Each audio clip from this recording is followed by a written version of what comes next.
You can now support Ghost Maps on Patreon. Simply look for We Are HANTU or click the link in the description. Inspired by an account from Nakia. Ghost Maps, entry 124, Yishun, Singapore.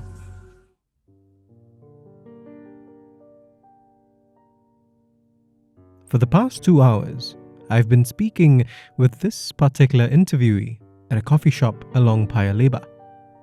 In that time, he's already shared 2 stories with me. Stories that he had heard over the years while hosting or acting. To conceal his identity, I'm only referring to him as the host. His 3rd story comes from a friend of his, a local director. This director is also somewhat well known, the host explains. So maybe let's just call him Q.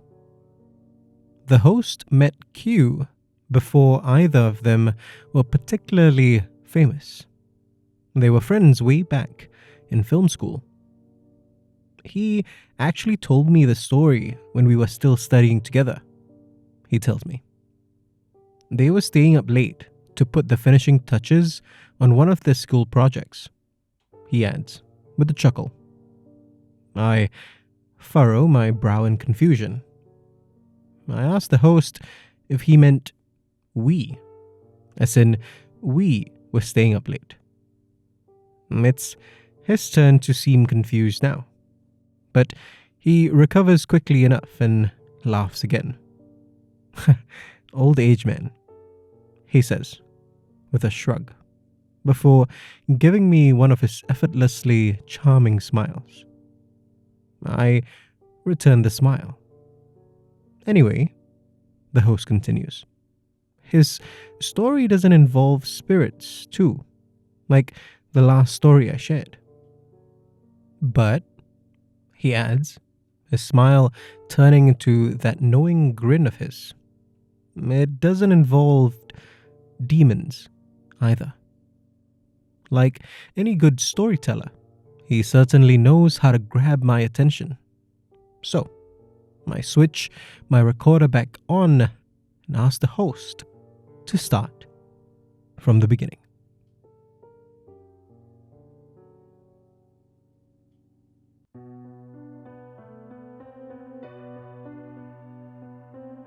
It was 1993. Q was only 10 years old at the time. I had reasonably strict parents, so most of my days consisted of just school and home, he told the host. If I was really lucky, I could find some time to visit the then newly opened North Point Mall, he added, with a smile. But otherwise, Q lived an ordinary life, no different from most kids his age. He played video games on Saturday. He used his allowance to buy comic books. He worried about his primary school leaving exam, even though it was still 2 years away. An ordinary life, except for one Thursday. It was 7:15 a.m. School started at 7:30 and Q knew that he was going to be late again. He didn't mind getting scolded by his teachers, but he was more worried that they would tell his parents. Hell hath no fury quite like my dad when he would scold me, he had told the host. Q was waiting for the lift to arrive at his floor. He noted that it seemed to be moving slower from floor to floor, but didn't think much of it. Dropping off residents on every level, he reasoned. Whatever the reason, it didn't really matter. All that mattered was that this was just making him later for school. He started pacing up and down the lift landing until he heard the familiar ding of the elevator reaching his floor. The ding came, but it didn't sound like it normally did. It sounded like it was distorted, like it had been slowed down. He marched towards the lift. This was back when the lifts didn't have those slim rectangular windows in their door, Q had said. So I had no idea who or what was inside. As the door opened, a strange green mist emanated from within. Q didn't notice at first, but within a second, the mist was swirling all around him. It distracted him for a moment, and that's why he didn't see what was within the lift. Not till he heard the chanting. A large figure stepped out of the elevator. It seemed to be too large to have even fit into the lift, yet it walked out without ducking its head. It was almost like reality reshaped itself around it, Q had said. The figure was dressed in regal black clothes. It looked mostly human, except for its very, very long tongue. Its eyes were wide open, and it was staring at Q. Q felt like he shrank down to nothing. I was so scared that I don't think my mind could even register how scared I was, he said. The figure was doing what he thought looked almost like a dance. Q soon realized, however, that it was the elegant moves of a ritual as old as time itself. One that many, many souls had seen after their physical bodies had passed on. Behind the figure were, by Q's count, 15 other people, somehow all flowing out from the lift. Each of them wore either black or white and were following the figure in front. It all became too much for Q, and he felt like the dark of unconsciousness swooped down upon him. He blacked out, only to open his eyes in what felt like a moment later. He looked around.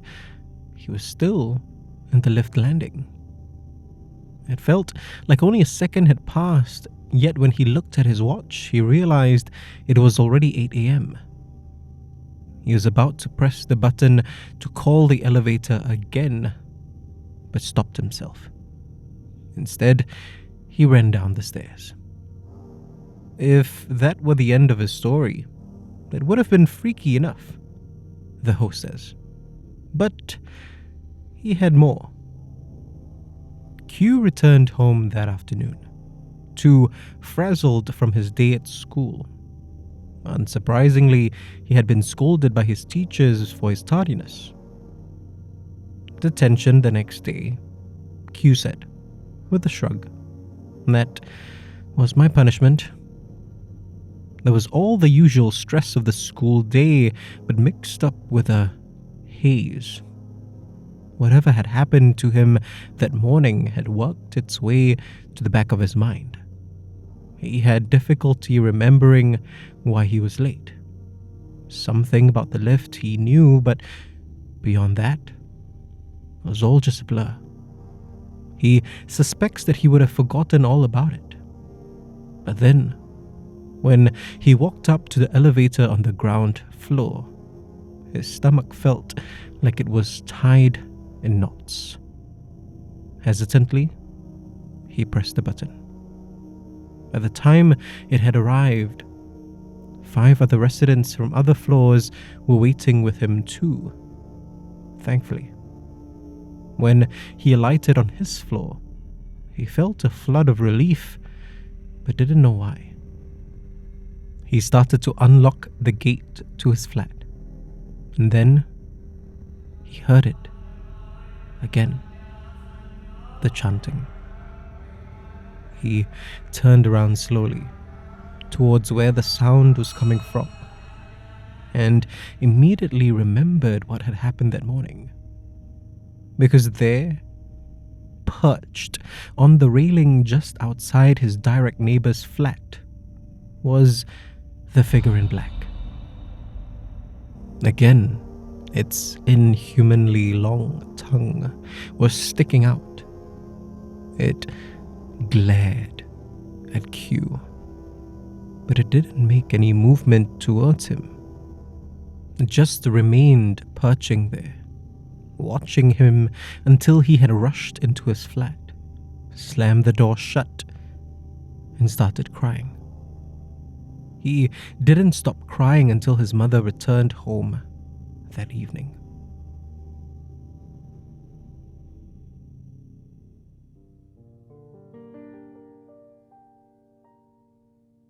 Q later found out that his neighbor was a Taoist priest, the host tells me.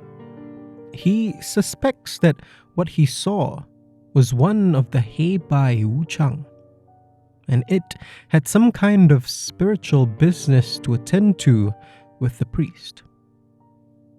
Whatever its reasons for being there, Q never saw it again. And over time, even though he never forgot the incident, he also looked back on it less with fear and more with awe. He understood why he was scared, the host tells me. After all, he was just a kid, but he knows now that he was almost definitely not in danger. My phone begins to vibrate in my pocket. Funny, I normally leave it off during my interviews. I guess I must have forgotten this time.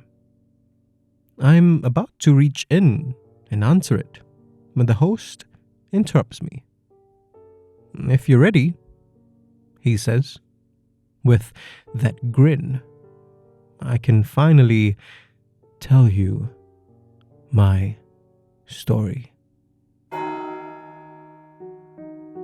If you want to discover more of Southeast Asia's other side, subscribe now and follow us on social media. You can also be one of our supporters on Patreon. Look for We Are HANTU or click the links in the description. Ghost Maps is a HANTU production created by Kyle Ong and Wayne Ray, with art direction by Jolene Lim, and recorded on Audio Technica mics.